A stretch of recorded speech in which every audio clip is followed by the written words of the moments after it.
잠깐. 이 사진, 제 어릴 때 사진인데요? 30년 만에 기적처럼 찾은 금쪽 같은 내 새끼. 그런데 그 아들이 온몸에 문신을 한 전과 시범 깡패라면 부모 심정이 오죽했을까요? 재벌 회장님 부부는 매일 집안에서 술판을 벌이며 행패 부리는 이 막대 먹은 아들 때문에 피눈물을 삼키고 있었습니다. 그야말로 집안이 풍비박산 나기 직전이었죠. 그때였습니다. 현관문이 부서져라 열리고 서리빨 같은 표정의 강 검사가 수사관들과 함께 들이닥쳤습니다. 당신을 사기 혐의로 체포한다. 놈의 손목에 차가운 수갑을 채우던 바로 그 순간 강 검사의 시선이 거실 벽난로 위에 놓인 빛바랜 아기 사진에 딱 멈춰 섰습니다. 이게 왜 여기에? 냉철하기로 소문난 엘리트 검사의 동공이 지진이라도 난 듯 흔들리기 시작합니다. 도대체 왜 생판 남인 검사가 우리 가족 사진 앞에서 사시나무 떨듯 떨고 있는 걸까요?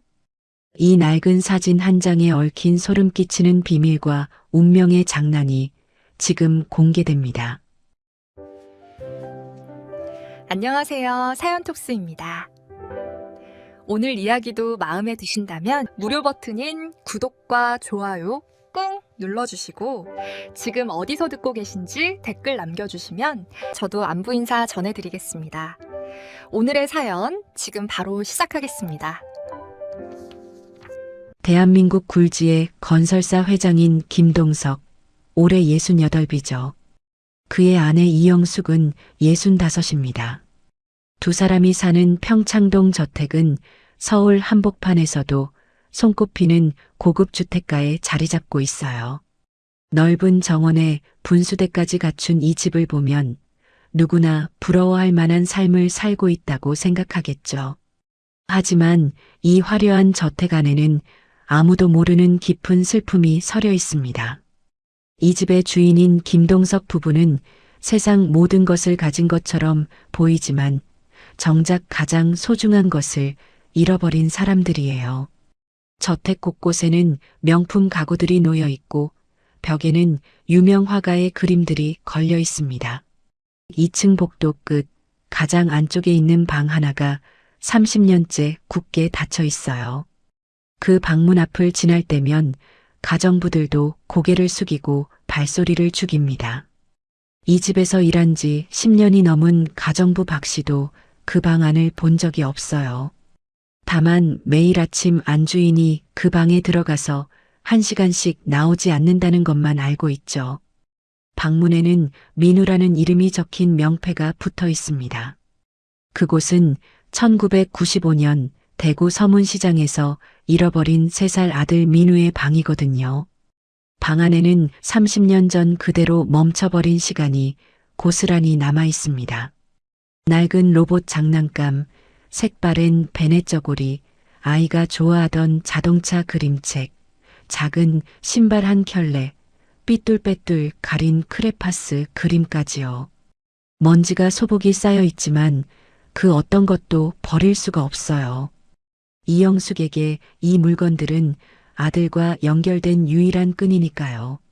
이영숙은 매일 아침 6시가 되면 잠옷 차림 그대로 그 방으로 향합니다. 열쇠를 꺼내 조용히 문을 여는 순간 30년 전 그날로 돌아가는 것 같아요. 방문을 열면 오래된 종이와 먼지 냄새가 코끝을 스칩니다.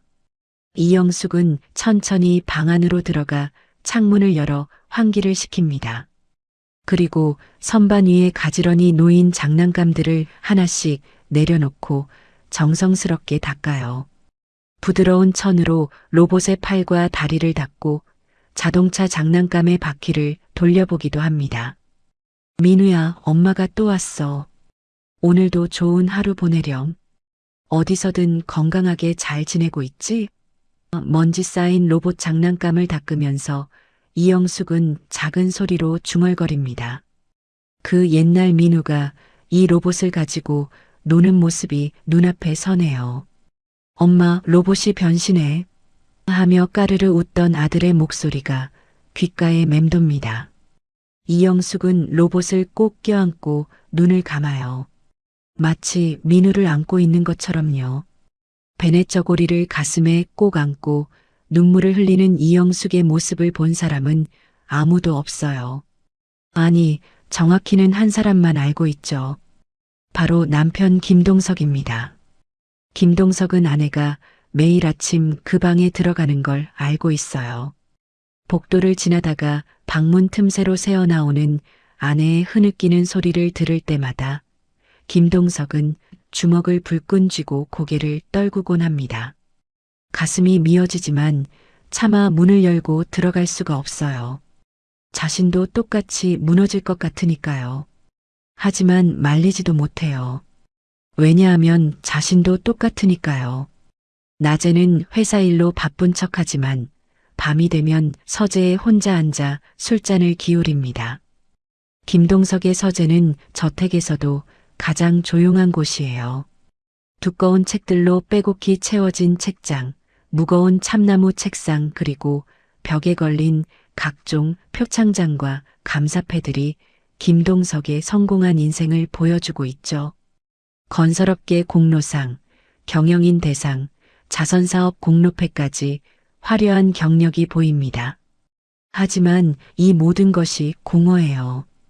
김동석은 가죽 소파에 몸을 묻고 소주병을 엽니다. 한 잔, 두 잔을 연거푸 들이킵니다. 소주가 목구멍을 타고 넘어갈 때마다 가슴속이 화끈거려요. 김동석은 지갑 속에서 낡은 흑백 사진 한 장을 꺼내요. 민우의 돌잔치 날 찍은 사진입니다. 환하게 웃고 있는 아들의 얼굴을 보면서 김동석은 주먹으로 가슴을 칩니다. 술 기운 때문인지 눈가가 붉어지고 손은 덜덜 떨려와요. 내가 좀 더 단단히 손을 잡았어야 했는데, 시장이 복잡하다고 해서 내가 안고 갔어야 했는데, 김동석의 자책은 30년째 계속되고 있어요. 그날 대구 서문시장에서 잠깐 한눈판 사이에 아들이 사라졌습니다. 국밥집 앞이었어요. 이영숙이 국밥 2그릇을 주문하는 사이 김동석은 민우의 손을 잡고 가게 앞에 서 있었죠. 그런데 옆 가게에서 아는 사람이 인사를 건네는 바람에 고개를 돌린 순간 민우의 손이 빠져나갔습니다. 고작 30초, 아니 1분도 안 되는 시간이었어요. 하지만 고개를 돌렸을 때는 이미 민우가 사라진 뒤였습니다. 김동석은 미친 듯이 시장 안을 뛰어다녔어요. 민우야, 민우야. 목이 터져라 소리쳤지만 주말 장터는 인파로 가득했고 아들은 보이지 않았죠. 그날 이후 김동석과 이영숙의 삶은 완전히 무너졌어요. 수십억을 들여 전국 방방곡곡을 찾아다녔지만 민우는 흔적도 없이 증발해버렸죠. 경찰도 사설탐정도 심지어 무당까지 찾아갔지만 아무 소용이 없었어요. 텔레비전 실종 프로그램에도 나가고 전단지를 수만 장 뿌렸습니다. 신문에 광고도 내고 현상금까지 걸었어요. 하지만 단 한 건의 제보도 없었습니다. 아니, 정확히는 제보는 수백 건이 들어왔지만 전부 헛소문이었어요. 제보 전화가 올 때마다 부부는 불이 나게 달려갔지만 매번 헛걸음이었어요. 비슷하게 생긴 다른 아이이거나 돈을 노린 사기꾼들의 장난이었죠.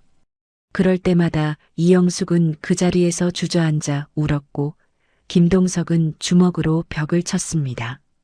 저녁 식사 시간이 되면 넓은 식탁에 김동석과 이영숙 단둘이 마주 앉습니다.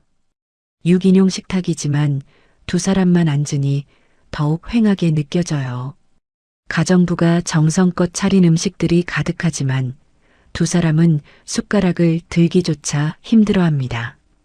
갈비찜, 생선구이, 나물 반찬들이 풍성하게 차려져 있지만 맛이 느껴지지 않아요. 여보, 이제 그만 잊읍시다. 30년이나 됐는데. 김동석이 조심스럽게 말을 꺼냅니다. 하지만 이영숙은 고개를 저어요. 어떻게 잊어요? 내가 낳은 자식인데 어떻게 잊을 수가 있어요? 어디선가 우리를 찾고 있을지도 모르는데. 목이 메인 이영숙의 목소리에 김동석도 더 이상 말을 잇지 못합니다. 식탁 위의 음식들은 그대로 식어가고 두 사람의 침묵만 무겁게 깔립니다. 시계 초침 소리만 똑딱똑딱 거실에 울려 퍼져요.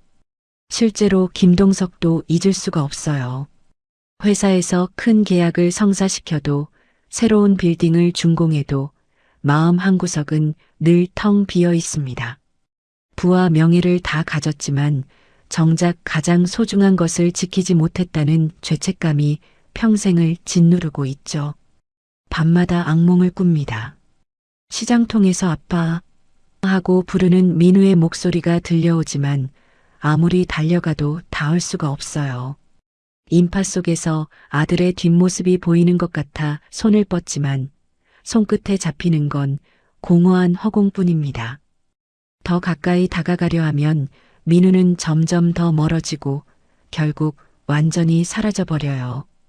그러다 식은땀을 흘리며 깨어나면 옆에서 이영숙도 눈물을 흘리며 잠들어 있어요.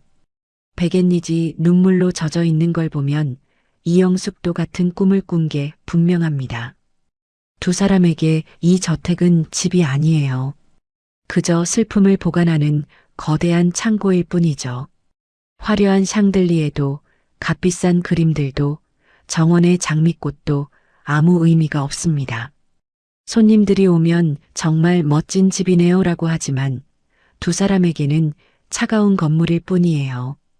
김동석과 이영숙의 시간은 1995년 그날 대구 서문시장 국밥집 앞에 멈춰 있어요. 30년이 지났지만 두 사람은 여전히 그 자리에 서서 사라진 아들을 찾고 있습니다. 계절이 바뀌고 세월이 흘러도 변하지 않는 건 부부의 간절한 마음뿐입니다. 그런 어느 날 오후 김동석의 비서실장 한민수가 서재문을 급하게 두드렸습니다. 회장님, 급히 보고드릴 일이 있습니다. 한민수의 목소리에는 평소와 다른 떨림이 묻어났어요. 김동석은 서류에서 눈을 떼고 고개를 들었죠. 들어오게. 문이 열리고 들어온 한민수의 얼굴은 흥분으로 붉게 상기되어 있었습니다. 회장님 찾았습니다. 드디어 도련님을 찾았습니다. 김동석의 손에서 펜이 떨어졌어요. 뭐라고? 민우를? 30년 동안 기다려온 말이었습니다. 하지만 김동석은 너무 많은 거짓 제보에 속아왔기에 쉽게 믿을 수가 없었죠. 한민수는 가방에서 서류 봉투를 꺼냈습니다. 유전자 검사 결과입니다. 99.9% 일치합니다. 틀림없어요. 김동석의 손이 떨렸어요. 서류를 받아들고 한 글자 한 글자 읽어내려갔습니다. 정말이었어요. 국립과학수사연구원의 공식 문서였죠. 그럼 민우가 어디 있나? 당장 데려오게. 김동석이 벌떡 일어났습니다. 한민수는 잠시 망설이다가 조심스럽게 말을 이었어요. 그게 회장님 각오를 하셔야 할 것 같습니다. 도련님의 상황이. 한민수의 말이 채 끝나기도 전에 저택의 현관문이 거칠게 열리는 소리가 들렸습니다. 김동석과 한민수가 서재에서 나와 복도로 향했어요. 거실에는 한 남자가 서 있었습니다. 30대 중반으로 보이는 그 남자는 목덜미까지 뱀 문신이 뒤덮여 있었고 귀에는 굵은 피어싱이 여러 개 달려 있었어요. 헐렁한 검은색 티셔츠에 찢어진 청바지, 발에는 낡은 운동화를 신고 있었죠. 남자는 껌을 짝짝 씹으며 거실을 둘러보고 있었습니다. 값비싼 도자기, 수입 가구, 벽에 걸린 그림들을 훑어보는 눈빛에는 탐욕이 가득했어요. 와, 집 개쩔게 크네. 여기가 내 집이라고? 완전 대박이네. 건들거리는 말투와 거친 손짓이 김동석의 가슴을 철렁하게 만들었어요. 남자의 눈은 술에 찌들어 충혈되어 있었고 손톱 밑에는 때가 끼어 있었습니다. 민우야. 김동석이 떨리는 목소리로 불렀습니다. 남자가 고개를 돌렸어요. 그 순간 김동석은 숨이 멎는 것 같았습니다.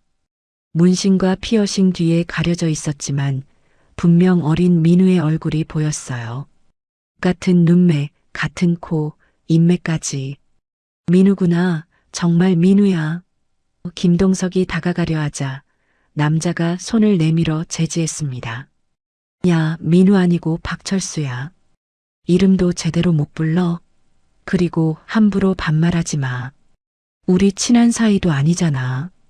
차갑고 날카로운 목소리였어요. 김동석은 그 자리에 얼어붙었습니다.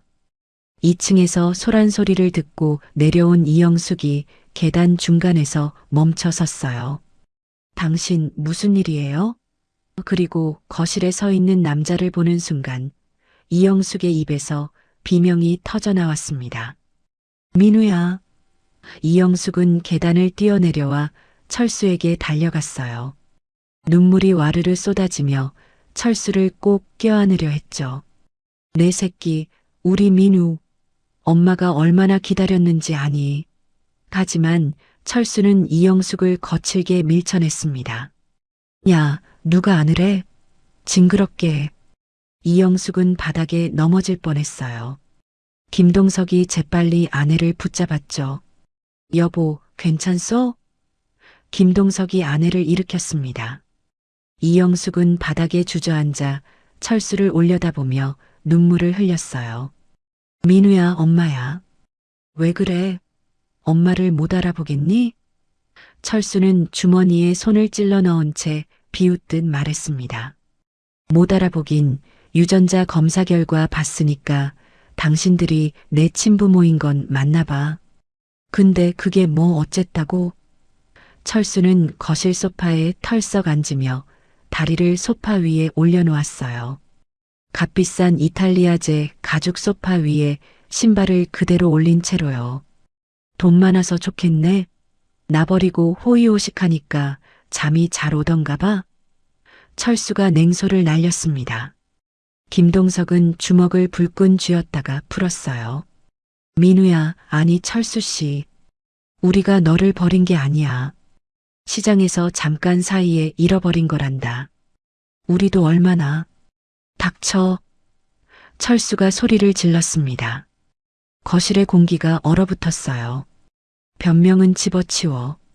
나 어렸을 때 기억 다 나거든. 시장에서 길 잃고 하루 종일 울었어. 근데 아무도 안 찾으러 왔지. 경찰서 갔는데도 부모 연락 안 왔어. 철수의 목소리에는 30년간 쌓인 원망이 묻어났습니다. 그게 아니야, 우리는 정말. 김동석이 변명하려 했지만 철수는 귀를 막았어요. 아무튼 됐고, 나 고아원에서 자랐어. 희망 보육원. 이름만 희망이지 지옥이었지. 매일 맞고 밥도 제대로 못 먹고 추운 겨울에도 난방도 안 됐어. 원장은 후원금 다 빼돌리고. 철수의 눈빛이 험악하게 변했습니다. 나이든 애들한테는 앵벌이 시켰어. 길거리에서 구걸하고 휴지 팔고 아내 오면 밥도 안 줬지. 10살 때부터 그렇게 살았어. 학교도 제대로 못 다녔고. 철수는 담배를 꺼내 입에 물었습니다. 여기서 담배 피우면 안 돼. 김동석이 말했지만 철수는 개의치 않고 라이터를 켰어요. 내 집인데 왜? 아, 맞다. 아직은 당신 집이구나. 뭐 곧 내 거 될 텐데. 거실에 담배 연기가 퍼졌습니다. 이영숙이 눈물을 닦으며 일어났어요. 그래도 괜찮아. 이제라도 돌아왔으니 다행이야. 우리가 앞으로 잘해줄게. 고생한 거 다 보상해줄게. 내가 좋아하는 음식도 만들어주고 좋은 옷도 사주고 뭐든지 다 해줄게. 이영숙의 목소리는 간절함으로 떨렸어요. 30년을 기다려온 아들이 이렇게 변해버렸지만 그래도 아들은 아들이었으니까요. 하지만 철수는 콧방귀를 뀌었습니다. 보상? 당연한 거 아냐? 내가 얼마나 고생했는데. 고아원 나와서도 변변한 직장 하나 못 구했어. 정가도 생기고. 정가? 김동석의 얼굴이 굳어졌어요. 철수는 태연하게 대답했습니다. 응, 전과 시범, 사기, 폭행, 절도 이것저것. 뭐 살려고 한 거였지. 당신들처럼 금수저 물고 태어난 사람들은 모를 거야. 철수는 주머니에서 담배갑을 꺼내 탁자 위에 던졌어요. 감옥도 3번 다녀왔어. 거기서도 맞고 살았지. 근데 뭐 고아원보다는 나았어. 김동석과 이영숙은 말을 잇지 못했어요. 30년을 기다려온 아들은 그들이 상상했던 모습과는 너무나 달랐습니다. 착하고 순수했던 3살 민우는 온데간데없고 그 자리에는 세상에 대한 원망으로 가득 찬 30대 남자가 서 있었어요. 철수는 소파에서 일어나 집안을 둘러보기 시작했습니다. 내 방은 어디야? 피곤한데 좀 쉬게. 한민수가 조심스럽게 말했어요. 이쪽으로 안내해 드리겠습니다. 아, 그리고 철수가 계단을 오르다 멈춰서 뒤를 돌아봤어요. 오늘 밤에 친구들 좀 부를 거니까 방해하지 마. 30년 만에 재회했는데 축하 파티 정도는 해야지. 안 그래? 김동석이 뭐라 말하려 했지만 철수는 이미 2층으로 올라가 버렸습니다. 계단을 오르는 철수의 뒷모습을 보며 김동석은 주먹을 불끈 쥐었어요.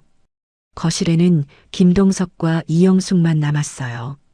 두 사람은 서로를 바라보며 말없이 눈물을 흘렸습니다.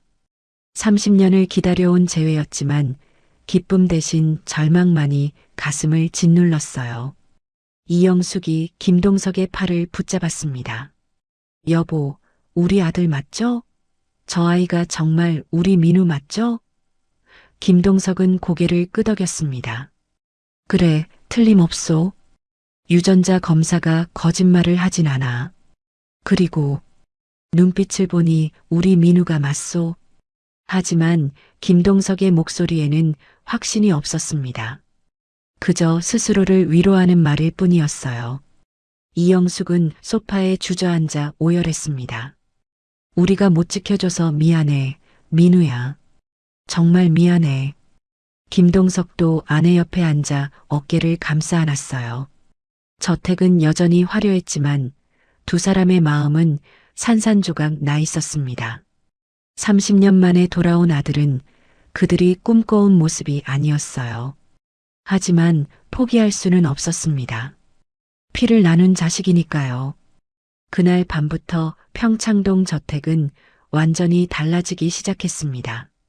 철수가 2층 객실을 차지한 지 불과 몇 시간 만에 현관문이 시끄럽게 열리고 낯선 사람들이 우르르 들어왔어요. 야, 철수야. 여기 완전 대박이네. 30대 남자들 서너 명과 화장이 진한 여자들이 거실로 들어왔습니다. 손에는 소주병과 맥주 상자를 가득 들고 있었죠. 김동석이 서재에서 나와 난감한 표정을 지었어요. 저기 철수 씨. 이분들은 누구신가? 철수가 소파에 비스듬히 앉으며 대답했습니다. 친구들이요. 같이 놀 거니까 신경 쓰지 마세요. 친구라는 사람들의 모습은 철수와 별반 다르지 않았어요. 문신의 피어싱, 찢어진 옷차림. 이영숙이 주방에서 나와 그 광경을 보고는 입을 막았습니다. 민우야, 이 늦은 시간에 손님을 부르면. 민우 아니고 철수라니까요. 그리고 제 집에서 제 친구들 부르는데 뭐가 문제예요? 철수의 목소리가 날카로워졌습니다. 김동석이 아내를 말리며 뒤로 물러섰어요. 여보, 일단 들어가 있어. 내가 이야기해 볼 테니. 하지만 김동석도 속으로는 어찌할 바를 몰랐습니다. 거실에서는 이미 술판이 벌어지고 있었어요. 소파 위에 과자 부스러기가 떨어지고 테이블 위에는 술병들이 나뒹굴었습니다. 야, 철수야. 너 진짜 대박 쳤다. 한 친구가 철수의 어깨를 치며 웃었어요. 이제 평생 놀고 먹겠네. 철수도 맥주를 벌컥벌컥 들이키며 웃었습니다. 그래야지. 나 30년 동안 개고생했는데 이제 받아낼 거 다 받아내야지. 김동석은 복도 구석에서 그 모습을 지켜보며 주먹을 쥐었습니다. 밤이 깊어갈수록 소란은 더 심해졌습니다. 큰 소리로 웃고 떠들며 노래를 불렀어요. 2층에서 자려던 이영숙은 소음 때문에 잠을 이룰 수가 없었습니다. 새벽 2시가 넘어서야 겨우 조용해졌죠. 하지만 다음 날 아침 거실을 본 이영숙은 그 자리에서 주저앉았어요. 소파는 술과 음식물로 얼룩져 있었고 바닥에는 담배꽁초가 가득했습니다. 값비싼 도자기 화병은 깨져 있었고 벽에 걸린 그림은 비뚤어져 있었어요. 가정부 박 씨가 청소를 하려 들어왔다가 비명을 질렀습니다. 아이고, 이게 무슨 일이에요? 이영숙은 떨리는 손으로 깨진 화병 조각을 주었어요. 돌아가신 시어머니가 물려주신 100년 된 고려청자였습니다. 세상에, 이영숙의 눈에서 눈물이 떨어졌어요. 그때 계단에서 철수가 비틀거리며 내려왔습니다. 시끄럽게 왜 그래요? 자고 있잖아요. 머리는 산발이고 눈은 충혈되어 있었어요. 민우야, 아니 철수 씨. 이게 대체. 이영숙이 깨진 화병을 들어보였습니다. 철수는 눈을 비비며 대수롭지 않게 말했어요. 아, 그거요? 어젯밤에 친구가 실수로 건드려서 떨어뜨렸나 봐요. 뭐 비싼 거예요? 이건 100년이 넘은. 그래서요? 돈 많잖아요. 다시 사면 되지. 철수는 냉장고를 열어 우유를 꺼내 벌컥벌컥 마셨습니다. 팩제로요. 철수 씨, 이건 아니지 않소? 아무리 그래도 남의 집에. 남의 집이요? 여기 제 친부모 집인데 왜 남의 집이에요? 철수가 우유팩을 테이블에 던지듯 놓았어요. 그리고 유전자 검사도 나왔잖아요. 저 당신 아들 맞죠? 그럼 여기 제 집이기도 한 거 아니에요? 김동석은 할 말을 잃었습니다. 철수의 말이 틀린 건 아니었으니까요. 하지만 최소한의 예의는. 예의? 나한테 예의 운운하기 전에 당신들부터 반성하세요. 3살짜리 애를 시장에서 잃어버려 놓고. 그날 이후로 철수의 행동은 점점 더 대담해졌습니다.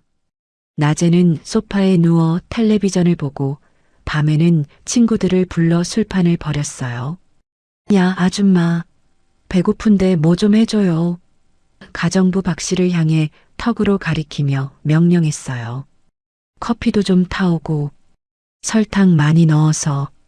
30년 넘게 이 집에서 일한 박 씨는 황당한 표정으로 이영숙을 쳐다봤습니다. 이영숙은 고개를 숙인 채 아무 말도 하지 못했어요. 어느 날 저녁 철수는 거실에서 다리를 쭉 뻗고 앉아 있었습니다. 김동석이 회사에서 돌아와 정장을 입은 채 거실을 지나가려 하자 철수가 불렀어요. 잠깐만요. 김동석이 멈춰섰습니다. 무슨 일인가? 제 통장 만들어주세요. 돈도 좀 주고요. 돈? 네. 생활비요.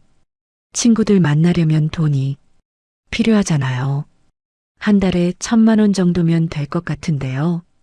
김동석의 눈이 커졌어요. 1,000만 원? 왜요? 재벌 회장님한테 1,000만 원도 아까워요?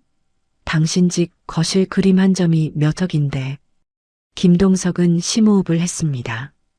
화를 내고 싶었지만 꾹 참았어요. 알겠네. 내일 은행 가서 통장 만들어주지. 오늘 당장이요. 지금 친구들이랑 약속 있어서. 하지만 지금은 은행이.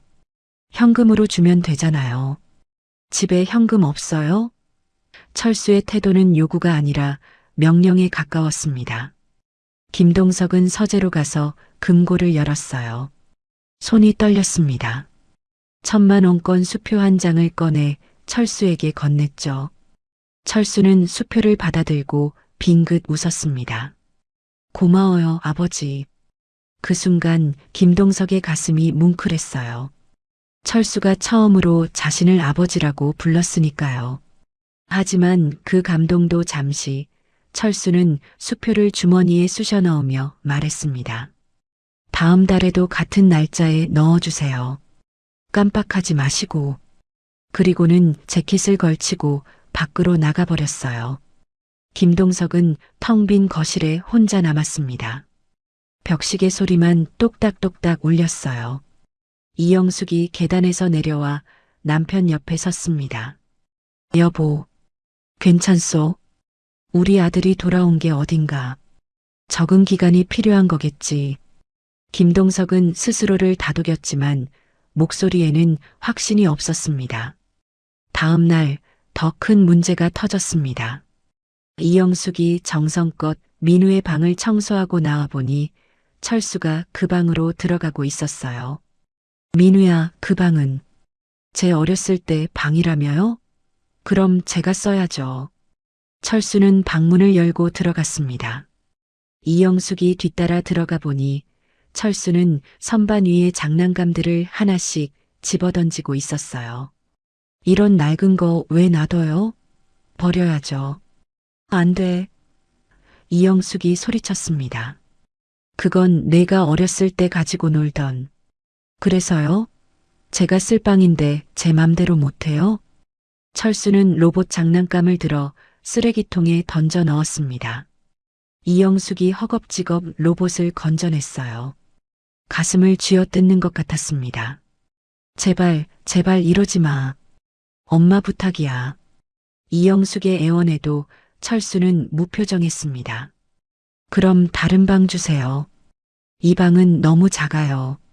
저 끝에 큰 방 있잖아요. 그 방으로 옮길래요.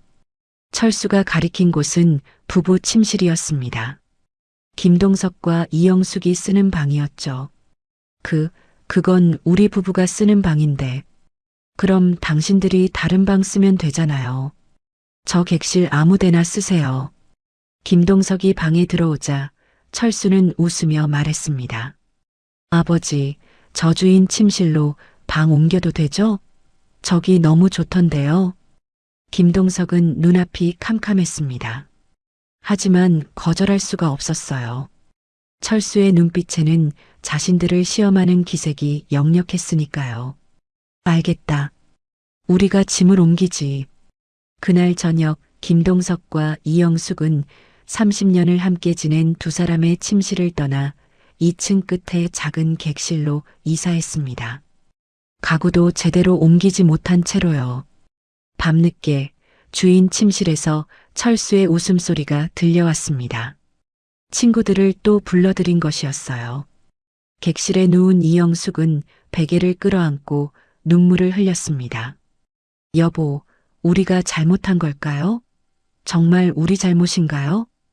김동석은 아내를 안아주었지만 대답할 수가 없었습니다. 평화롭던 저택은 이제 철수의 놀이터가 되어버렸고 김동석 부부는 자신들의 집에서조차 눈치를 보며 살아가야 했습니다. 30년을 기다린 대가치고는 너무나 가혹했어요. 그로부터 한 달이 지났습니다. 철수의 요구는 점점 더 대담해지고 있었어요. 처음에는 한 달에 1,000만 원이었던 생활비가 이제는 부족하다며 더 달라고 했습니다. 아버지, 이번 달에 돈 좀 더 주세요. 어느 날 저녁 철수가 서재로 들어와 김동석에게 말했어요. 김동석은 서류를 내려놓으며 물었습니다. 더? 벌써 2,000만 원이나 쓰지 않았나? 친구들이랑 놀다 보니까 돈이 많이 들어요. 클럽도 가고 여행도 가고 그리고 제 차도 사야 하잖아요. 철수의 말투는 당연하다는 듯 했습니다. 차? 김동석이 되물었어요. 네. 외제차요. 페라리나 람보르기니 정도면 될 것 같은데요. 그건 너무. 왜요? 재벌 아들이면 그 정도는 타야죠. 친구들도 다 타는데 저만 없으면 창피하잖아요. 철수는 팔짱을 끼고 김동석을 내려다봤어요. 김동석은 깊은 한숨을 쉬었습니다. 알겠네. 차는 생각 좀 해보지. 빨리 결정해 주세요. 다음 주까지요. 철수는 그 말을 남기고 서재를 나갔습니다. 김동석은 책상에 머리를 묻었어요. 한 달 사이에 이미 3억 원이 넘는 돈이 철수의 손을 거쳐갔습니다. 명품 옷, 값비싼 술, 친구들과의 유흥비까지 끝이 보이지 않았어요. 하지만 더 큰 문제가 있었습니다. 그날 밤 철수는 거실에서 친구들과 술을 마시며 큰 소리로 떠들고 있었어요. 야, 철수야. 이제 진짜 한 방 크게 터뜨려야지. 한 친구가 술잔을 기울이며 말했습니다. 무슨 소리야? 회사 지분 달라고 해. 그게 진짜 돈이지. 용돈 몇 푼 받아서 뭐해. 철수의 눈빛이 반짝였어요. 회사 지분? 그래. 너 친아들이잖아. 상속받을 거 미리 받는 거지 뭐. 그리고 강남 빌딩도 몇 개 있다며? 그것도 명예 이전받아. 친구들의 부추김에 철수는 고개를 끄덕였습니다. 그래, 맞아. 내가 왜 이렇게 작게 생각했지? 객실 문틈으로 그 대화를 엿듣던 이영숙은 가슴이 철렁 내려앉았어요. 급히 김동석을 깨웠습니다. 여보, 큰일 났어요. 철수가 회사 지분이랑 빌딩 얘기를 하고 있어요. 김동석도 놀라 일어났습니다. 두 사람은 방문을 살짝 열고 아래층 대화를 들었어요. 그래, 내일 당장 말해야겠어. 아니, 이번 주 안에 서류 다 준비시켜야지. 철수의 목소리가 들렸습니다. 김동석의 얼굴이 굳어졌어요. 회사 지분과 부동산까지 요구하다니. 이영숙이 남편의 팔을 붙잡았습니다. 어떡해요? 저 애가 점점 더. 일단 내일 얘기해 봅시다. 지금은 술에 취해 있으니. 김동석도 당황스러웠지만 애써 침착함을 유지하려 했어요. 다음 날 아침 철수는 숙취로 늦잠을 잤습니다. 김동석은 회사로 출근했고 이영숙은 부엌에서 철수를 위해 해장국을 끓이고 있었어요.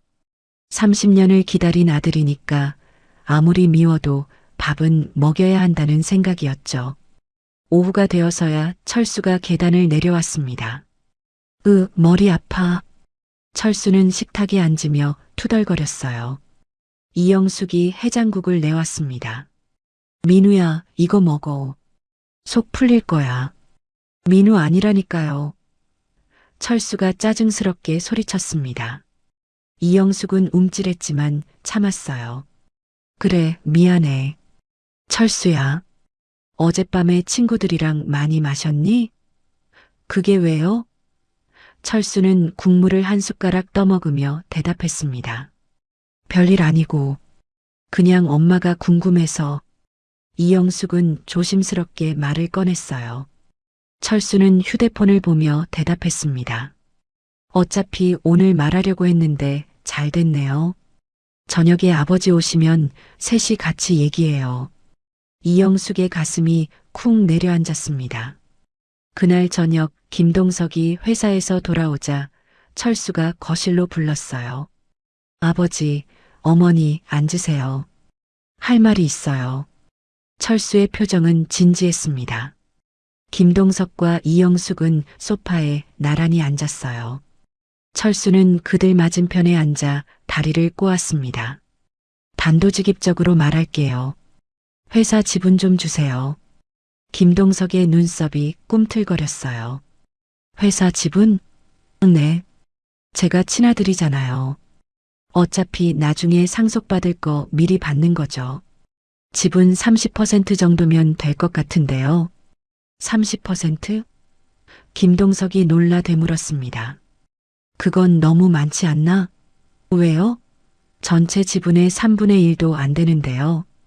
그리고 강남에 있는 빌딩도 몇 개 제 명의로 옮겨주세요. 철수는 마치 쇼핑 목록을 읽듯 말했습니다. 이영숙이 끼어들었어요. 민우야, 아니 철수야. 그건 좀 천천히 생각해보자. 내가 돌아온 지 겨우 한 달밖에. 한 달이면 충분하죠.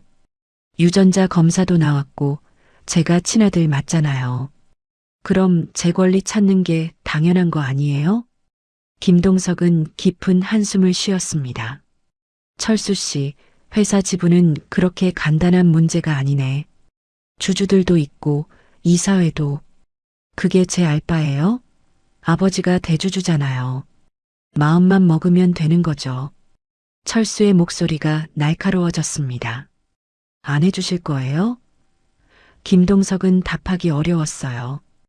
회사 지분을 갓 돌아온 아들에게 넘긴다는 건 위험천만한 일이었으니까요.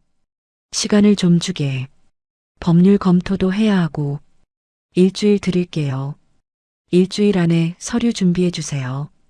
철수는 자리에서 일어났습니다. 아, 그리고 이거 안 해주시면. 철수가 멈춰섰어요. 뭔가 기자회견 할 거예요. 재벌 회장이 친아들 버렸다가 30년 만에 찾았는데도 제대로 대우 안 해준다고. 고아원에서 얼마나 고생했는지도 다 얘기하고요. 김동석의 얼굴이 굳어졌습니다. 그건 협박 아닌가? 협박이요? 전 그냥 제 이야기를 하는 거예요. 언론에서 엄청 관심 가질 것 같은데요. 철수는 빙긋 웃으며 계단을 올라갔습니다. 거실에는 김동석과 이영숙만 남았어요. 두 사람은 말없이 서로를 바라봤습니다. 이영숙의 눈에서 눈물이 흘러내렸어요. 여보, 어떡해요? 저 애가 점점 더. 모르겠어. 정말 모르겠어. 김동석도 고개를 떨구었습니다. 30년을 기다린 아들은 이제 부모를 협박하고 있었어요. 한편 서울중앙지검에서는 강지훈 검사가 사무실에서 서류를 검토하고 있었습니다. 검사님, 독사파 관련해서 새로운 정보가 들어왔습니다. 수사관이 들어와 보고했어요. 독사파 행동대장 박철수가 최근 한 달간 잠적했습니다. 하지만 목격담이 계속 들어오고 있어요. 평창동 고급 주택가에서 외제차를 타고 다니는 모습이 포착됐습니다. 강지훈의 눈빛이 날카로워졌어요. 평창동이라고? 네. 재벌가 밀집 지역이죠. 어떻게 그곳에 들어갔는지는 아직 파악 중입니다. 강지훈은 자리에서 일어났습니다. 독사파는 주로 노인들을 타깃으로 사기를 치는 조직이지? 맞습니다. 장기 실종된 자식이나 친척 행세를 하며 거액을 뜯어내는 수법입니다. 수사관이 대답했어요. 강지훈은 창밖을 바라보며 중얼거렸습니다. 평창동이라 또 큰 건을 준비하는 건가? 추적을 강화하겠습니다. 그래, 놈이 움직이는 대로 보고하게. 이번엔 꼭 잡아야 해. 강지훈의 결의에 찬 목소리가 사무실에 울려 퍼졌습니다. 같은 시각 평창동 저택에서는 철수가 친구들과 통화하고 있었어요. 응, 잘 되고 있어. 조금만 더 밀어붙이면 돼. 회사 지분이랑 빌딩만 받으면 대박이야.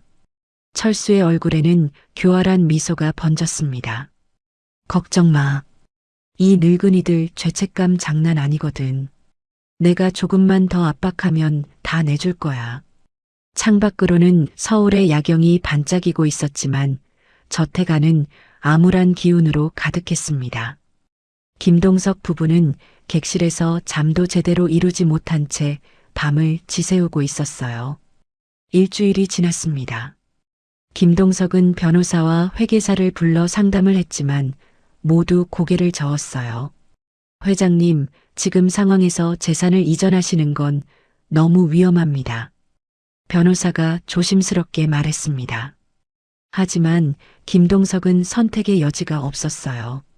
철수는 매일같이 서류 준비를 재촉했고 협박도 점점 구체화되고 있었으니까요. 그날 아침 철수가 서재문을 발로 차며 들어왔습니다. 눈은 충혈되어 있었고 술 냄새가 진동했어요. 아버지, 서류 준비됐어? 김동석은 책상 서랍을 천천히 열었어요. 떨리는 손으로 두꺼운 서류 뭉치를 꺼냈습니다. 여기 있네. 철수는 서류를 낚아채듯 받아들고 빠르게 훑어봤어요. 회사 지분, 빌딩, 예금 계좌까지. 오케이, 완벽하네요. 철수는 서류를 탁자 위에 던지듯 놓았습니다. 자, 이제 여기 인감 도장만 찍으면 돼요. 빨리 가져오세요. 김동석은 금고를 열고 인감 도장을 꺼냈어요. 손이 부들부들 떨렸습니다. 30년을 읽어온 모든 것이 이 작은 도장 한 방에 사라지는 거였어요. 빨리요. 뭐 하세요? 철수가 소리쳤습니다. 김동석은 도장을 들고 서류 위로 천천히 손을 뻗었어요. 그 순간 철수의 휴대폰이 울렸습니다. 전화를 받더니 얼굴이 굳어졌어요. 뭐? 경찰이 우리 아지트를 수색해? 지금 당장? 철수는 전화를 끊고 김동석을 노려봤습니다. 당신이 신고했어? 무슨 소리요? 나는. 닥쳐. 철수가 김동석의 멱살을 잡았어요. 어차피 들켰으면 끝장을 봐야지.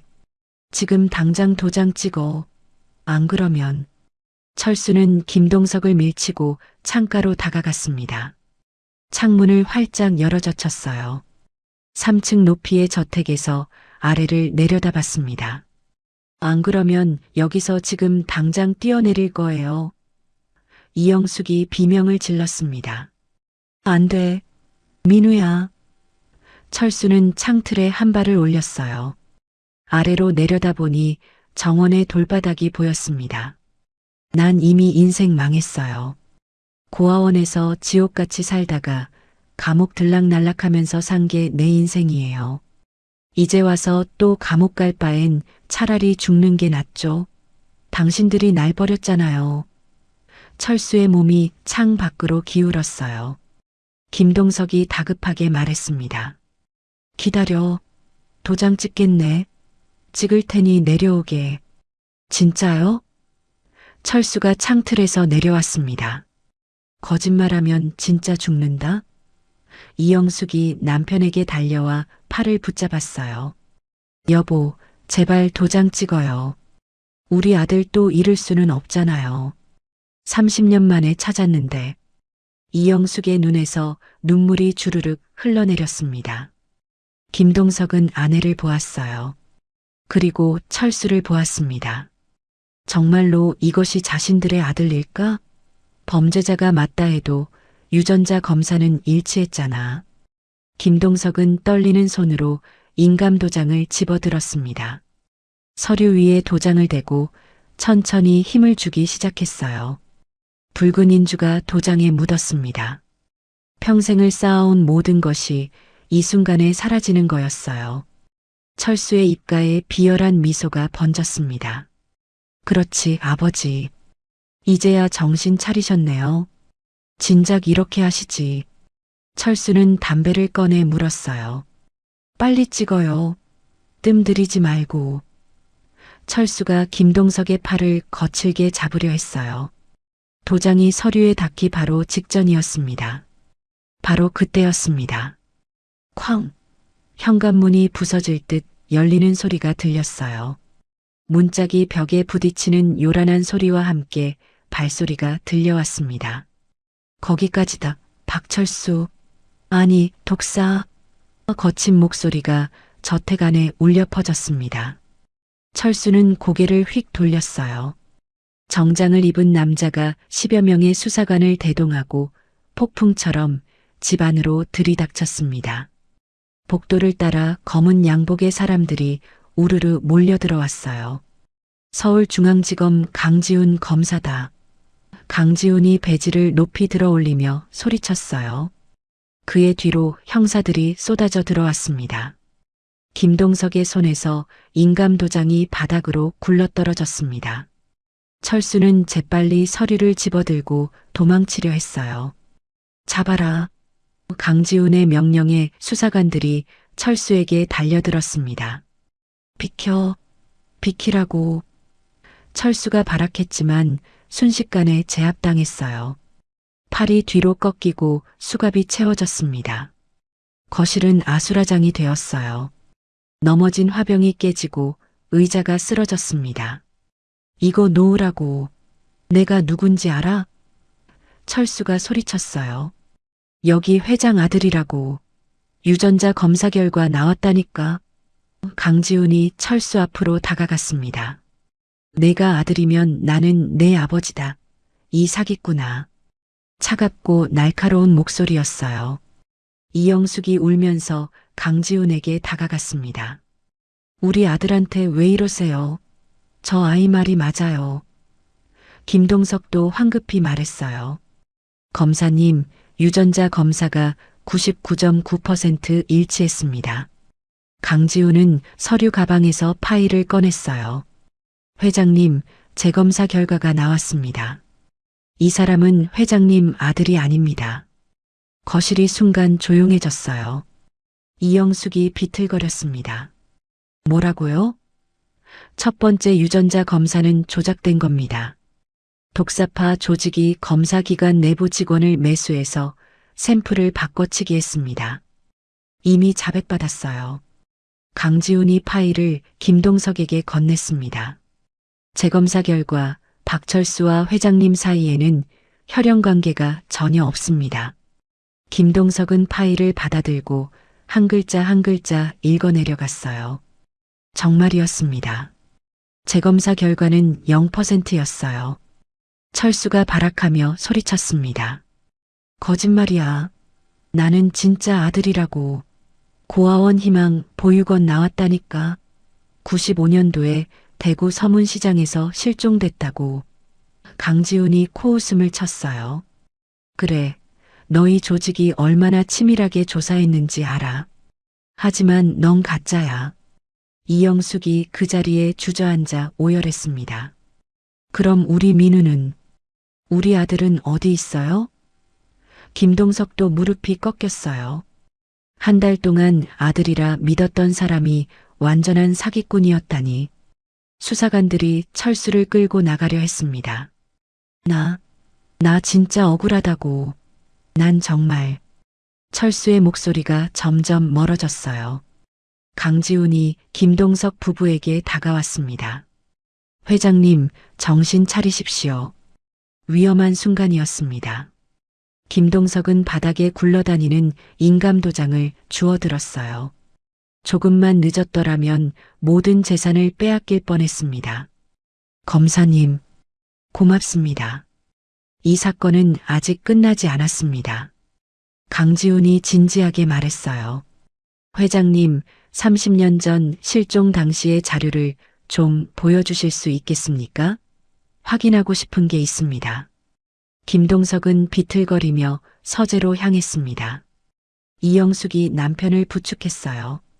강지훈은 어지러워진 거실을 둘러보다가 벽난로 위에 걸린 낡은 액자를 발견했습니다. 색이 바랜 오래된 사진이었어요. 돌잔치 때 찍은 흑백 사진. 아기를 안고 있는 젊은 부부의 모습. 강지훈은 무언가에 이끌리듯 사진 앞으로 다가갔어요. 그의 눈동자가 멈췄습니다. 심장이 쿵쾅거렸어요. 강지훈의 손이 덜덜 떨리며 양복 안주머니로 향했습니다. 그가 조심스럽게 꺼낸 것은 반으로 찢어진 낡은 사진 한 장이었어요. 누렇게 바랜 30년은 좋게 된 것 같은 사진. 어머니가 아기를 안고 있는 사진의 반쪽. 강지훈은 떨리는 손으로 그 사진을 벽에 걸린 액자 옆에 대어봤습니다. 찢어진 부분이 정확히 일치했어요. 같은 사진이었습니다. 벽에 걸린 사진의 나머지 반쪽. 강지훈의 얼굴이 새하얗게 질렸어요. 다리에 힘이 풀려 그 자리에 주저앉을 뻔했습니다. 강지훈은 사진을 든 채 그 자리에 얼어붙었습니다. 손이 부들부들 떨렸어요. 심장이 터질 듯 뛰었습니다. 이게 어떻게?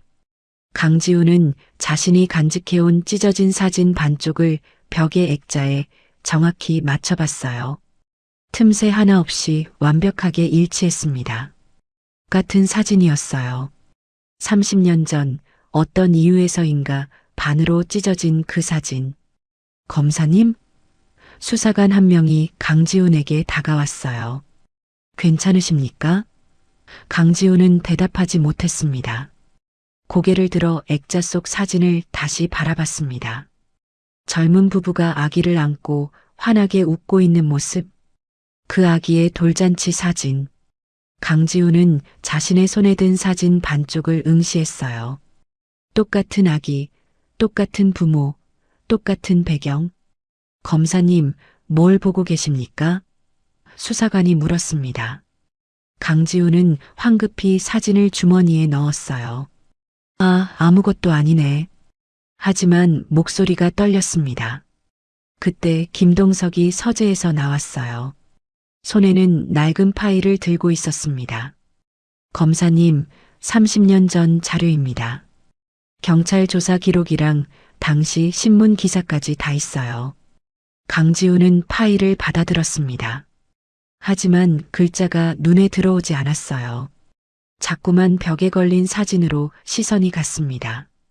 이영숙이 소파에 앉아 오열하고 있었어요.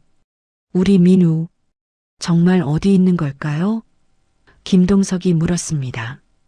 검사님, 혹시 저 사기꾼이 어떻게 우리 아들에 대해 그렇게 자세히 알았는지 밝혀낼 수 있을까요? 조사하겠습니다.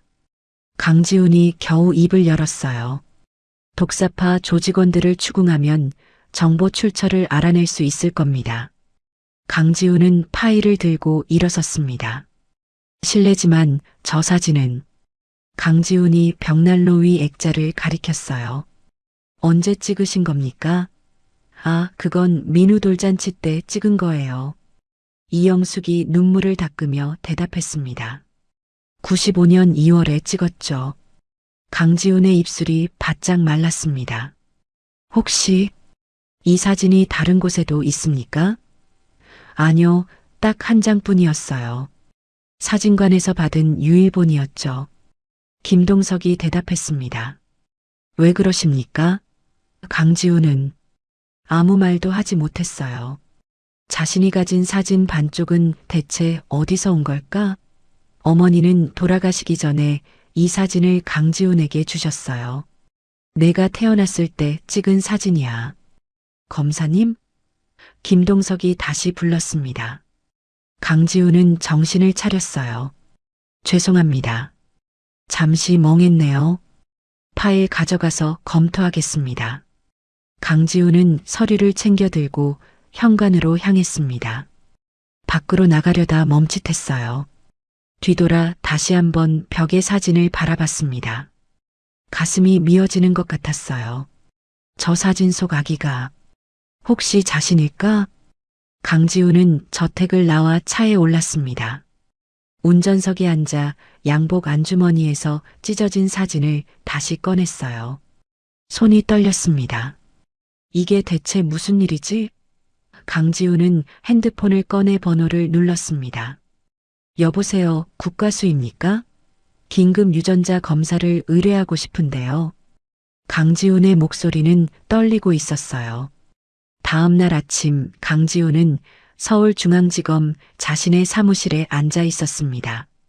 책상 위에는 김동석 저택에서 가져온 파일이 펼쳐져 있었어요. 95년 2월 대구 서문시장에서 3살배기 남자아이 실종. 아이 이름은 김민우. 강지훈은 자신의 주민등록증을 꺼냈습니다. 생년월일 92년 2월 15일생. 나이가 정확히 일치했습니다. 검사님, 박철수 조사 결과 나왔습니다. 수사관이 들어왔어요. 독사파 조직이 오래된 신문 기사와 경찰 기록을 뒤져서 실종 사건을 찾아낸 겁니다. 그리고 비슷한 나이대의 조직원을 투입하는 거죠. 유전자 검사는 청소부로 위장 취업한 조직원이 샘플을 바꿔치기 했습니다. 강지훈은 고개를 끄덕였습니다. 수사관이 나가고 강지훈은 다시 파일을 들여다봤어요. 실종 당시 아이가 입고 있던 옷 설명이 있었습니다. 파란색 점퍼, 빨간 운동화, 왼쪽 팔뚝에 화상 흉터. 강지우는 셔츠 소매를 걷어 올렸어요. 왼쪽 팔뚝에 손바닥만 한 화상 흉터가 있었습니다. 이럴 수가. 강지우는 의자에 깊숙이 몸을 기댔습니다. 우연일까? 아니면 정말? 전화벨이 울렸어요. 여보세요, 강지훈 검사님? 국과수입니다. 의뢰하신 긴급 유전자 검사요. 강지훈은 벌떡 일어났습니다. 결과가 나왔습니까? 네. 제출하신 두 샘플 사이에 직계 혈연 관계가 확인됩니다. 99.99% 일치합니다. 전화기가 손에서 미끄러질 뻔했어요. 확실합니까? 강지훈의 목소리가 떨렸습니다. 네, 검사님. 부자관계가 확실합니다. 강지훈은 전화를 끊고 책상에 주저앉았어요. 어제 김동석 회장 집에서 몰래 가져온 머리카락. 서재 바닥에 떨어진 김동석의 머리카락과 자신의 머리카락을 검사한 결과였습니다. 99.99% 부자관계. 강지훈은 두 손으로 얼굴을 감싸 쥐었어요. 내가 김민우란 말인가? 강지훈은 책상 서랍을 열었습니다. 오래된 사진첩을 꺼냈어요. 어릴 적 사진들이 몇 장 있었습니다. 하지만 3살 이전 사진은 단 한 장도 없었어요. 어머니께 물어본 적이 있었죠. 엄마, 내 어릴 때 사진은 왜 없어? 이사 다니면서 잃어버렸단다. 어머니는 항상 그렇게 대답하셨습니다. 혹시 어머니가 나를 데려오신 건가? 강지훈의 머릿속이 복잡해졌어요. 서문시장에서 아이가 실종된 날, 누군가 그 아이를 데려갔을 겁니다. 그리고 30년 동안 키웠어요. 강지훈을 키운 어머니는 5년 전에 돌아가셨습니다. 임종 직전 어머니는 강지훈의 손을 꼭 잡고 뭔가 말하려다 그냥 눈을 감으셨어요. 무슨 말을 하려던 걸까? 강지훈은 벌떡 일어나 재킷을 집어들었습니다. 지금 당장 김동석 회장을 만나야 했어요. 하지만 손이 문손잡이에서 멈췄어요. 자신이 사실은 30년 전 실종된 아들이라고. 증거는 찢어진 사진 한 장과 유전자 검사 결과뿐이었습니다. 강지훈은 다시 책상에 앉았어요. 김동석 부부는 방금 사기꾼에게 속았어요. 확실한 증거를 모아야 했어요. 강지훈은 파일을 다시 펼쳤습니다.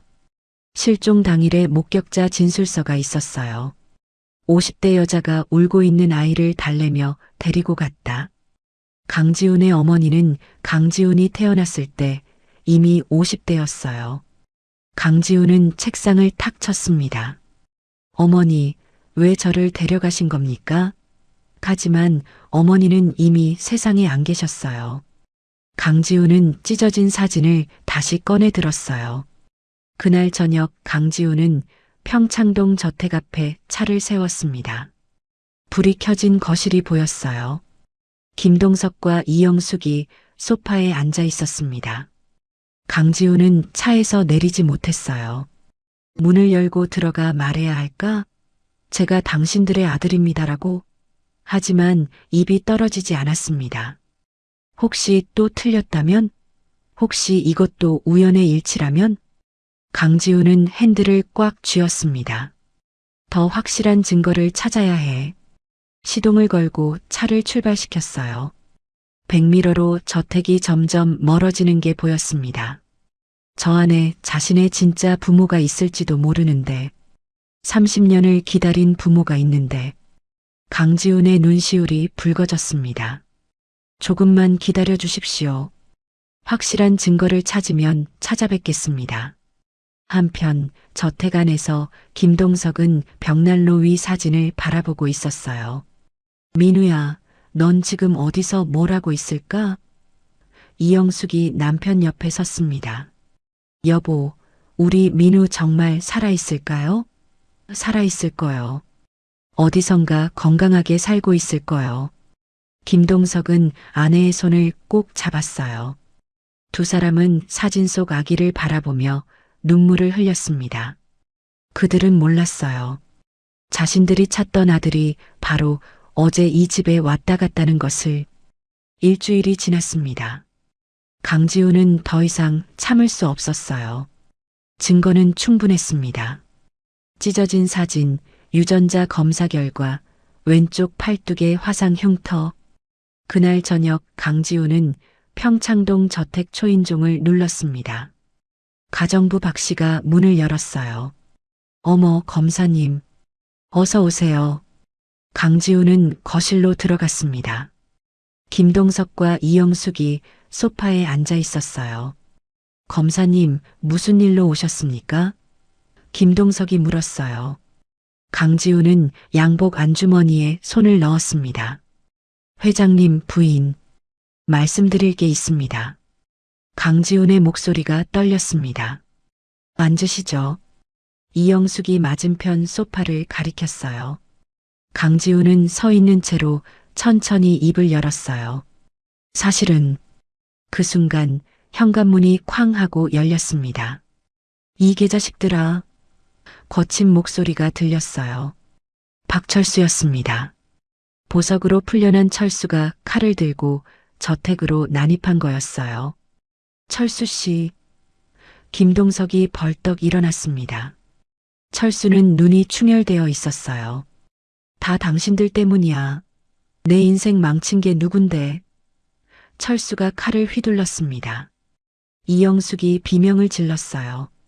강지훈이 재빨리 김동석 부부 앞을 막아섰습니다. 물러서시오. 오, 검사 양반도 있네. 철수가 비웃었어요. 다 같이 죽자. 철수가 칼을 들고 달려들었습니다. 강지훈은 재빨리 몸을 피하며 철수의 팔을 잡았어요. 둘은 거실 바닥에서 뒹굴며 몸싸움을 벌였습니다. 칼이 허공을 가르며 휘둘러졌어요. 찢어지는 소리가 들렸습니다. 강지훈의 셔츠가 칼에 찢어진 거였어요.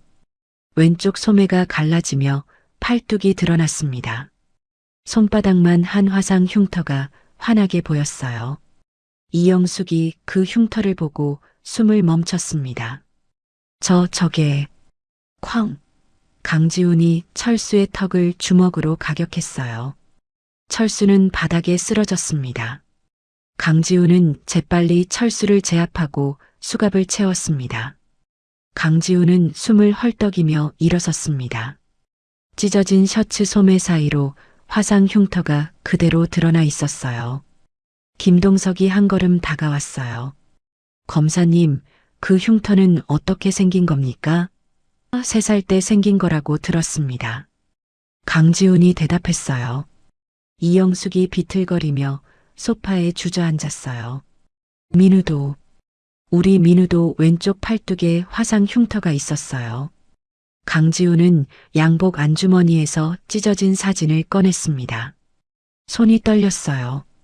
이 사진을 보시겠습니까? 김동석이 사진을 받아들었습니다. 반으로 찢어진 낡은 사진. 아기를 안고 있는 젊은 여자의 사진 반쪽. 김동석은 그 사진을 보더니 벽난로 위 액자로 달려갔어요. 액자를 떼어내 사진을 꺼냈습니다. 김동석은 두 사진 조각을 나란히 맞춰봤어요. 틈새 하나 없이 완벽하게 일치했습니다. 같은 사진이었어요. 찢어진 부분이 정확히 들어맞았습니다. 이게. 김동석의 목소리가 떨렸습니다. 이영숙이 남편 옆으로 달려왔어요. 두 사진 조각을 보더니 그 자리에 주저앉았습니다. 민우, 우리 민우야. 제가 간직해온 사진입니다. 강지훈이 말했어요. 돌아가신 제 어머니가 주신 거였습니다. 김동석은 강지훈을 뚫어지게 바라봤습니다. 검사님은 혹시 유전자 검사를 했습니다.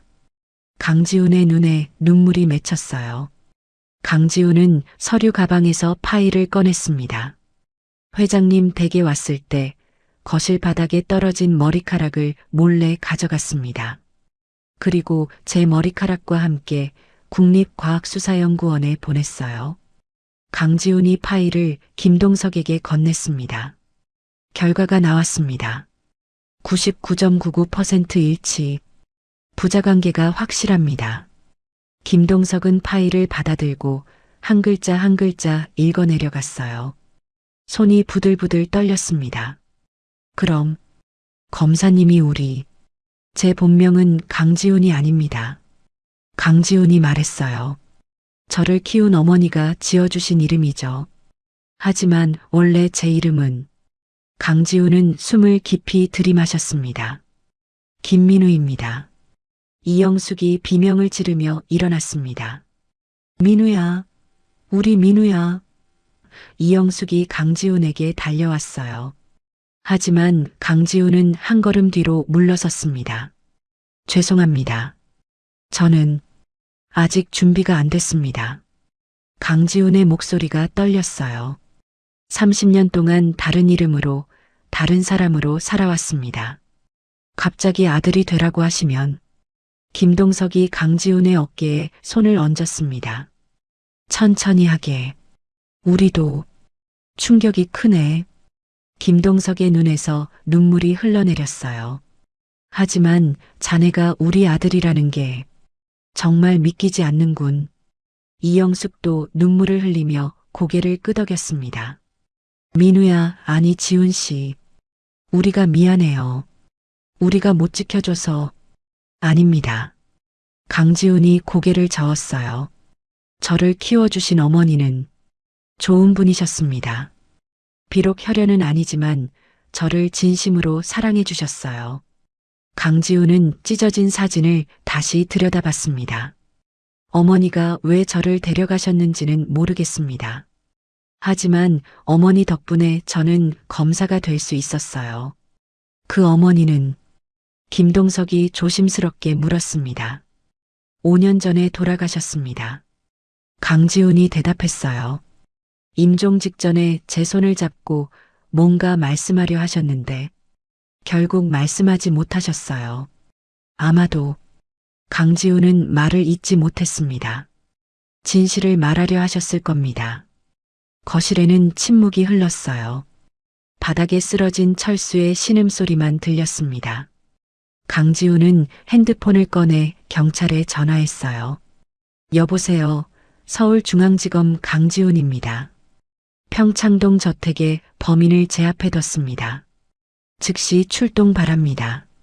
전화를 끊고 강지훈은 김동석 부부를 바라봤습니다. 회장님 부인, 강지훈이 말했어요. 저는 시간이 필요합니다. 30년 동안 강지훈으로 살아왔습니다. 갑자기 모든 걸 바꿀 수는 없어요. 이영숙이 눈물을 닦았습니다. 알아요. 우리도 기다릴게요. 30년을 기다렸는데 조금 더 기다리는 건 아무것도 아니에요. 김동석도 고개를 끄덕였어요. 자네 마음이 정리될 때까지 기다리겠네. 하지만 김동석은 강지훈의 손을 꼭 잡았습니다. 가끔은 들러주게. 우리가 자네 부모라는 걸 확인했으니 최소한 밥이라도 같이 먹고 싶네. 강지훈의 눈에서 눈물이 흘러내렸어요. 감사합니다. 밖에서 사이렌 소리가 들렸습니다. 경찰이 도착한 거였어요. 강지훈은 철수를 경찰에게 인계했습니다. 철수는 의식을 되찾고 실려나가면서도 욕설을 퍼부었어요. 이 개자식들, 나도 혈연이었다고. 검사 결과 나왔잖아. 조작된 거였잖아. 이 사기꾼아. 강지훈이 차갑게 말했습니다. 경찰이 떠나고 저택은 다시 조용해졌습니다. 강지훈은 현관으로 향했어요. 떠나려다 멈칫했습니다. 뒤돌아 김동석 부부를 바라봤어요. 다음 주 일요일, 저녁 식사 괜찮으시겠습니까? 이영숙의 얼굴이 환해졌습니다. 물론이죠. 민우가. 아니, 지훈 씨가 좋아하는 음식이 뭐예요? 된장찌개요. 강지훈이 미소 지었습니다. 어머니가 자주 끓여주셨어요. 알았어요. 제일 맛있게 끓여놓을게요. 이영숙이 눈물을 닦으며 웃었습니다. 강지훈은 고개를 숙여 인사하고 저택을 나섰어요. 차에 올라 백미러를 봤습니다. 김동석과 이영숙이 현관에 서서 손을 흔들고 있었어요. 강지훈도 손을 들어 답했습니다. 시동을 걸고 천천히 출발했어요. 30년 만에 드디어 집으로 돌아가는 길이었습니다. 일요일 저녁이 되었습니다. 강지훈은 평창동 저택 앞에 차를 세웠어요. 손에는 작은 꽃다발을 들고 있었습니다. 심호흡을 하고 초인종을 눌렀습니다. 이영숙이 직접 문을 열었어요. 어서 와요, 지훈 씨. 이영숙의 얼굴은 환하게 빛나고 있었어요. 이건 드리려고요. 강지훈이 꽃다발을 건넸습니다. 이영숙은 꽃을 받아들고 눈시울이 붉어졌어요. 고마워요. 강지훈은 거실로 들어갔습니다. 김동석이 소파에서 일어나 반겼어요. 왔군, 지훈. 예전처럼 검사님이라 부르지 않았습니다. 주방에서 기다리고 있었어요. 이영숙이 강지훈의 손을 잡았습니다. 주방에는 구수한 된장찌개 냄새가 가득했습니다. 냄비 뚜껑을 열자 보글보글 끓고 있는 찌개가 보였어요. 어머니가 끓여주시던 것과 똑같은 냄새네요. 강지훈이 말했습니다. 정말? 이영숙의 목소리가 떨렸어요. 사실 이 된장은 특별한 거예요. 30년 전 민우가 실종되기 전에 담가놓은 장이거든요. 다시 만날 날을 위해 계속 보관해 왔어요. 강지훈은 냄비를 들여다봤습니다. 30년을 기다린 장으로 끓인 찌개. 눈시울이 뜨거워졌어요. 식탁에는 반찬들이 가득 차려져 있었습니다. 자, 앉아요. 김동석이 의자를 권했습니다. 강지훈은 조심스럽게 자리에 앉았어요. 이영숙이 된장찌개를 세 사람 앞에 덜어줬습니다. 맛있게 드세요. 이영숙이 말했습니다. 강지훈은 숟가락을 들고 찌개를 한 입 떠서 입에 넣었습니다. 구수하고 따뜻한 맛이 입안에 퍼졌어요. 순간 강지훈의 눈에서 눈물이 흘러내렸습니다. 맛있어요. 정말 어머니 된장찌개 맛이에요. 이영숙도 눈물을 흘렸습니다. 세 사람은 한동안 말없이 식사를 했습니다. 지훈 씨, 김동석이 먼저 입을 열었어요. 검사 일은 괜찮나? 네. 바쁘지만 보람 있습니다. 강지훈이 대답했습니다. 김동석은 고개를 끄덕였어요. 자네 어머니가 잘 키우셨군. 강지훈을 키워주신 어머니 말이에요. 이영숙이 조심스럽게 말했습니다. 그분은 어떤 분이셨어요? 강지훈은 잠시 생각에 잠겼어요. 엄격하셨지만 따뜻하셨습니다. 가난했지만 저를 대학까지 보내주셨어요. 당신은 굶으시면서도 제 학비를 마련하셨죠. 훌륭하신 분이네요. 김동석이 말했습니다. 저희가 원망스럽지 않으신가? 강지훈은 고개를 저었어요. 아닙니다. 처음에는 혼란스러웠어요. 제가 누구인지 어디에 속한 사람인지 알 수 없었습니다. 하지만 이제는 알아요. 저는 두 어머니의 사랑을 받은 사람이라는 것을요. 이영숙이 강지훈의 손을 꼭 잡았습니다. 고마워요. 그렇게 생각해줘서. 사실 강지훈이 말을 이었어요. 어머니가 돌아가시기 전에 남기신 게 있어요. 일기장이었습니다. 며칠 전에야 읽어봤어요. 강지훈은 가방에서 낡은 노트를 꺼냈습니다. 여기에 모든 진실이 적혀 있었습니다. 김동석이 노트를 받아들었어요. 떨리는 손으로 펼쳤습니다.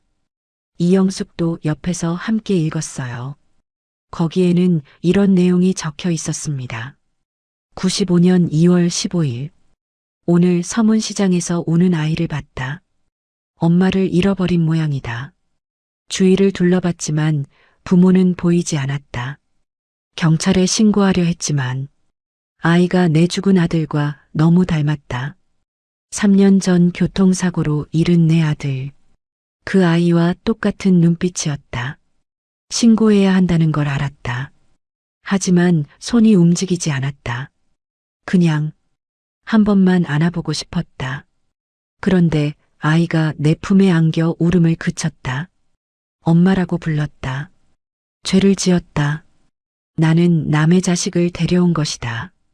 매일 밤 양심의 가책에 시달렸다. 돌려보내야 한다고 생각했다. 하지만 아이는 나를 엄마라고 불렀고 나는 그 아이 없이 살 수 없었다. 진짜 부모에게 미안하다. 당신들의 아들을 잘 키우겠다. 이것이 내가 할 수 있는 유일한 속죄다.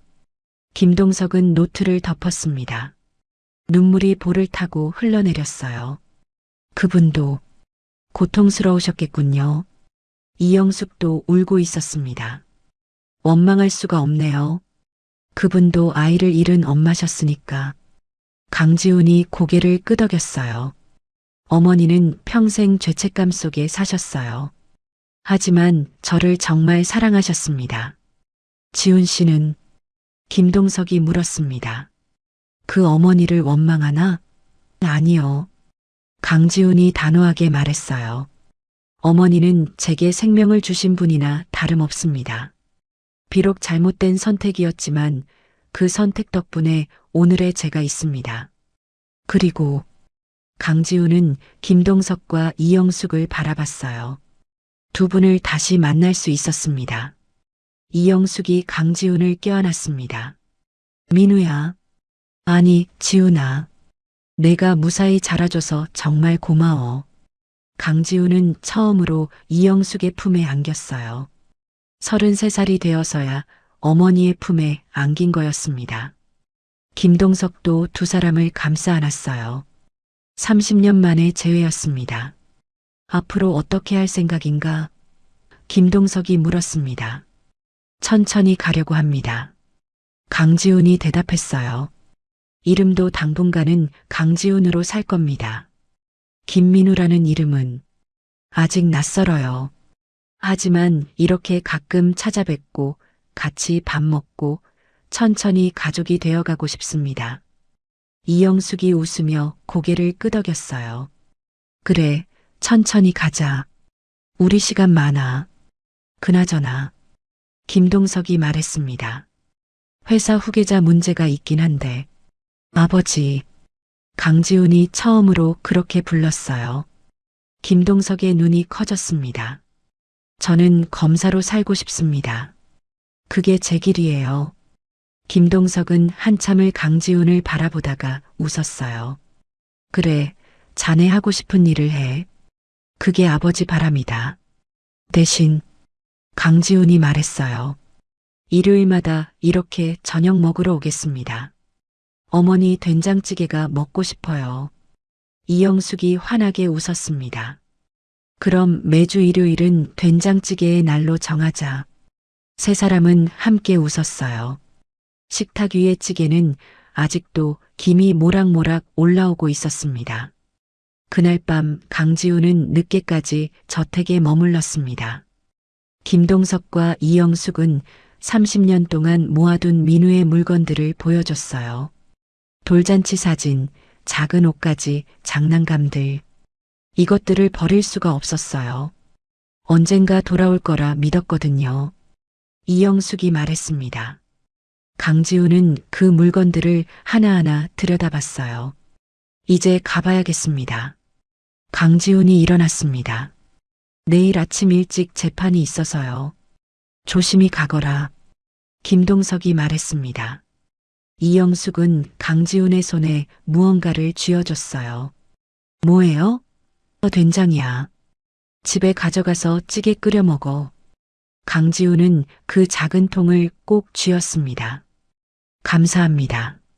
현관을 나서는 강지훈을 배웅하며 김동석과 이영숙이 손을 흔들었어요. 강지훈도 차에 오르며 손을 흔들었습니다. 차가 저택을 떠나갈 때 백미러로 두 사람이 보였어요.